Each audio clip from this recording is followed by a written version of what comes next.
Imagine living in the country where healthcare is the most accessible. If you are from India, you would know that we do not take appointments to see our doctors. We walk in and see them on the same day. India is called the pharmacy of the world. The life-saving cancer treatment drug Nexavar costs $3,300 globally, but just $105 in India. These are facts, but still, for some weird reason, at the hospital billing desk, your treatment might cost 50,000 rupees, but you would be forced to pay 5 lakh rupees, 10 times that amount.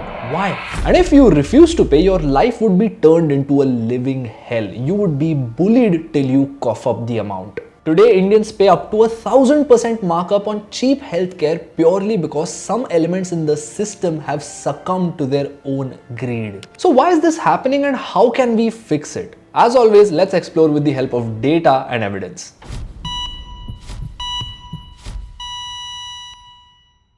Several Indian hospitals have started operating like the mafia. They start by overcharging the patient and then keep them hostage till their family could pay the bill. For example, during the pandemic, a private hospital in Bihar charged a patient 634,000 rupees for a 20-day hospitalization. The patient's family was only able to come up with 1/4 of the amount, so the hospital literally kept him hostage. When the government got whiff of this, they sent a team to inspect the bill and they were able to find bogus charges of 450,000 rupees. The hospital had repeated several single-use items on the bill. They had charged the patient 8,000 rupees per day for using rubber gloves, resulting in a situation where the family had already paid way more than the original bill and was now being held hostage for not coughing up more money. Shanta Singh of Kalyan wasn't lucky enough for the government to come to her rescue, and she was held hostage for almost 2 months after not being able to pay a bill of 685,000 rupees. The poor woman was only able to pay 170,000 rupees, of which half was borrowed. She was then forced to sign a declaration that she would come up with the rest of the amount in the next 2 months or face legal consequences. But wait, there's a paradox here. Indian healthcare is actually incredible. Compared to larger nations like the US and Canada, India has both better treatment capacity and better laws when it comes to keeping big pharma in check. First, while there is one hospital for every 55,000 people in the UK, 39,000 in the US, there is one for every 20,000 people in India, despite India housing 18% of the world's population. That is what leads to the walk-in appointments all the time. And second, Indian pharma law specifically is very patient-centric. For example, back in 2012, the Indian government took on the German pharma giant Bayer, who owned the patent over a life-saving cancer treatment called Nexavar. Bayer would sell this drug for $3,300 globally, but the Indian government saw that its population couldn't afford this by any means. So they told Bayer, screw you and your patent, we would allow a local company to manufacture and sell it for 99% cheaper. It doesn't add up, right? When things are like this, why are millions of Indians struggling at the hospital billing desk? Because this supposedly world-class healthcare is private. It's only reserved for a select few. And that points us to a very important factor that needs to be reassessed: the market dynamics of healthcare. You see, the Indian government spends way lower on healthcare when compared to its peers. Even tiny nations like Malaysia and Sri Lanka spend more. In fact, the Indian government spends lower than the global average. And at the same time, India houses 1.5 billion people, almost 1/5 of the global population. So it's quite literally impossible for the government to provide healthcare to all these people. And the few public hospitals that exist, you know what they're like. As a result, 66% of Indian patients have to turn to private hospitals, and this number is set to increase to 73% by the end of next year. These private hospitals are for-profit businesses, and unlike most for-profit businesses, their customers, the patients, do not have any bargaining power. Getting treated for cancer isn't the same as buying a bracelet on the street or a car at the dealership. You cannot negotiate for a better price or threaten to walk away while lying on a hospital bed. Simply put, the hospital already has supreme pricing power. The bill that they give you is the word of God. Which is why, like any other business, they do everything in their power, even if it's borderline illegal, to maximize shareholder value. In 2024, a bunch of hospitals in India's capital started overcharging for substandard equipment. Instead of providing bandages made out of cotton, they started providing a low quality alternative made of plastic wires imported from China. Hospitals in the state of Uttar Pradesh went all out. They started charging a bribe and allowing patients to jump the queue. Despite there being government provided free medication for all the patients, the doctors at this hospital were forced to prescribe expensive branded drugs that were available at private pharmacies. In the same year, several hospitals across the nation started charging a surge fee when there was increased patient traffic,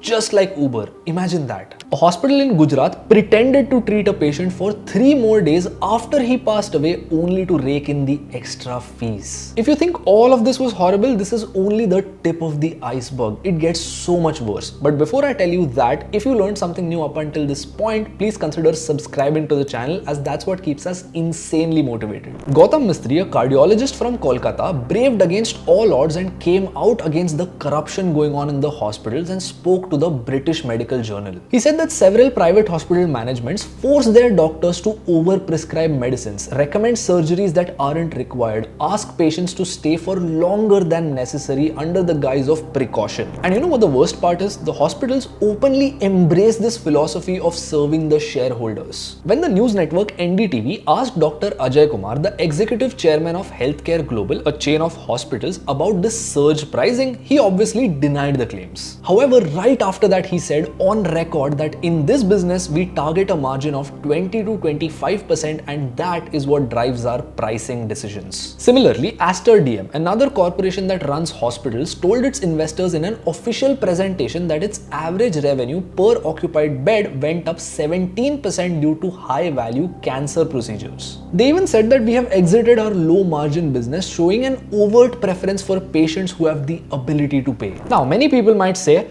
just get insurance, okay? Don't complain. But it's not that simple. Indians severely lack the education when it comes to insurance. Less than 18% of people in cities have any form of insurance according to the government of India. Moreover, let's say tomorrow you go and get an insurance policy for 10 million, you're still not safe. You see, insurance companies enter into structured tariff agreements with private hospitals, meaning what you see on your bill would be determined by what your insurance company has negotiated with the hospital. Now, the insurance company tries its best to get a lower price for every single hospital service that could be offered to you if you fall sick. But oftentimes in practice, the hospital knows that the insurance company has the ability to pay, and as a result, they are incentivized to overcharge you. For example, during the pandemic, a private hospital charged its patient 280,000 rupees for a 10-day hospitalization. When the patient's insurance company caught wind of this, they refused to pay the claim and asked the hospital to revise the charges, and instantly they slashed the bill to 49,000 rupees. Now, every single day, thousands of such claims are filed. Do you really think the insurers are able to find all of them? Due to this standoff, many hospitals are routinely blacklisted by insurance companies. So you might think that you are covered at a particular hospital by your insurance policy, but by the time you get admitted there, that hospital could get blacklisted, leaving you stranded. And even then, let's say a hospital isn't corrupt, many insurers would still have standoffs with such hospitals. Imagine there is a hospital that charges 100 rupees for a single IV drip, but an insurance company under their tariff agreement is only willing to pay 50 rupees for each IV drip. Now, because the hospital couldn't reach an agreement with the insurance company, they might simply refuse to offer treatment to the insurance company's customers, leaving them stranded. Customers of a top Indian insurance company, Bajaj Allianz, saw their coverages get wiped out at several hospitals because of this problem. Now, as if all of this wasn't enough, there is yet another drawback behind all these agreements. The insurers want to get lower rates for their customers, so now the hospitals look to another source of revenue: